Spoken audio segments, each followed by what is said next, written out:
মূলত এখানে আমরা জানেন যে আমাদের থানা বিএনপি সদস্য যারা সুলাইমান আলী ওর বাসাতে আমরা সবসময় বিগত দুঃসময়ে আমরা মিটিংগুলো করেছি। এখানে আজকেও এখানে এই সুলাইমান নিয়ে আমাদের যে নির্বাচনীয় উপলক্ষে এখানে যা কার্যক্রম চালানো যাবে ব্যক্তিগত বিষয় নির্বাচন মুক্ত রাখছে এটা সবাই এখানে আমরা এই এলাকায় ইনশাআল্লাহ কার্যক্রম চালাবো। যাই হোক কি উপস্থিতি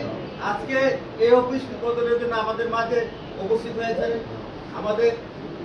প্রান্তীয় নেতা, আমাদের পাড্ডা এলাকা উন্নয়নের রূপকার, ঢাকা 11 আসনের মা মাটি ও মানুষের নেতা,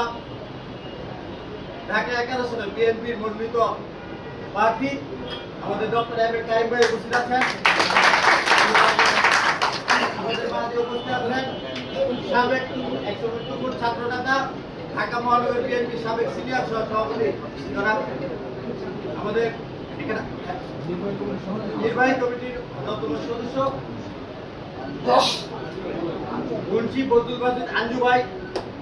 আরো উপস্থিত আছেন ঢাকা মহানগর বিএনপির অন্যতম যুগ্ম আহ্বায়ক সাবেক ছাত্র নেতা জনাব তৈরুল ইসলাম উপস্থিত আছেন। ঢাকা মহানগর বিএনপির সাবেক ভারপ্রাপ্ত সদস্য হচ্ছে 100 ফুট ছাত্র নেতা, যুব নেতা আমাদের প্রিয় ভাই জনাব এজিএম সাবদুল্লাহ সাদ্দিক ভাই, ঢাকা মহানগর বিএনপির অন্যতম সদস্য সাবেক যুব নেতা জনাব তাইমুল্লাহ, ঢাকা মহানগর বিএনপির অন্যতম